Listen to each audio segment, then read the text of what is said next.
সারাদিনের অনেক ব্যস্ততার পর হাজবেন্ডের সাথে এক প্লেট চটপটি বা ফুচকা খাওয়া যায়, একটু সময় কাটানো যায়, এক কাপ গরম গরম চা খাওয়া যায়, তাহলে কেমন হয় বলেন তো? হ্যালো এভরিওয়ান, কেমন আছেন সবাই? আশা করি ভালো আছেন। আবারও চলে আসলাম নতুন একটা ব্লগ নিয়ে। প্রথমেই এই তো রান্না করে নিচ্ছি। আজকে রান্না করব মাছের তেল দিয়ে কিছু সবজি। এখানে খুব একটা সবজি নেই, ফুলকপির ডাঁটা, আলু, বেগুন, টমেটো, এই তো খুব সামান্যই দিয়েছি, অল্প অল্প করে। এই তরকারিটা আমার খুবই ভালো লাগে। তারপর রান্না করব হাঁসের মাংস। সবচেয়ে মজার বিষয় কি জানেন? আমার বাবার বাড়ি সবাই হাঁসের মাংস অনেক পছন্দ করে, আর আমার শ্বশুর বাড়ি কেউ হাঁসের মাংস মুখেও তোলে না। কেন জানি না, তাদের হাঁসের মাংস পছন্দ না। তাই এই হাঁসের মাংস এই বাড়ির জন্য না, মানে আমার শ্বশুর বাড়ির কারোর জন্য না, এটা আমার বাবার বাড়ি পাঠিয়ে দিব। একটা রাজহাঁসের মাংস ছিল, পুরা মাংসটা এখানে না, অল্প কিছুটা রান্না করে আমার বাবার বাড়ি পাঠাবো। তারপর এই তো এই দুষ্টটার সাথে একটু কথা বলছিলাম।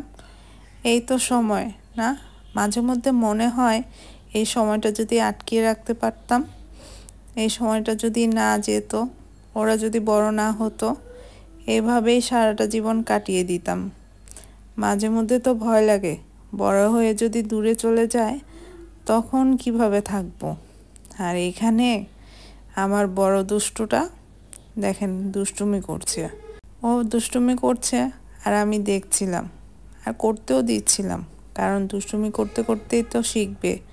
যদি একদমই কিছু করতে না দেয় তাহলে শিখবে কোথা থেকে? তারপর একটু বিকালবেলা ওদের কেক খাওয়াচ্ছিলাম। ওরা কিন্তু কেক অনেক পছন্দ করে, কিন্তু দুইজন দুই ফ্লেভারের, বড়জন চকলেট ফ্লেভার আর এটা ভ্যানিলা। তাই দুজনকেই খাওয়াচ্ছিলাম। ওরটা একটু ভিডিও করে রেখেছি, ভাবলাম শেয়ার করে নেই।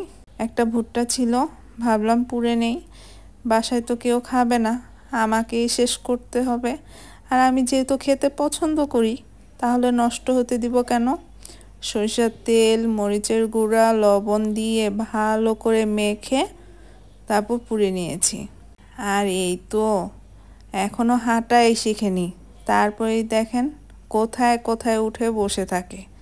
আমি তো চিন্তা করছি যখন হাঁটা শিখবে তখন আমার কি অবস্থা হবে, তাকে আমি সামলাবো কিভাবে? আবার কি জানি বলছে আমাকে, আমি মনে হয় একটু বকা দেওয়ার চেষ্টা করছিলাম, থামিয়ে দিয়েছে আমাকে। একদম বকা দিতে দেয়নি ওর বাবা, আমি তো হাসছিলাম। তারপর আমার হাজবেন্ড বলল চলো একটু বাইরে থেকে হেঁটে আসি। আর এই তো আস্তে আস্তে মামার দোকানের সামনে চলে আসলাম। আর মামার দোকানের সামনে এসেছি আর চটপটি খাবো না তা কি কখনো হয়? তারপর এক প্লেট চটপটি নিয়ে বসে পড়লাম। আমার হাজব্যান্ড অবশ্য খায়নি, আমিই খেয়েছি। আজ এই পর্যন্তই। ভালো থাকবেন, সুস্থ থাকবেন। আমার ভিডিওটা যদি ভালো লাগে প্লিজ লাইক, কমেন্ট, শেয়ার করে দিবেন।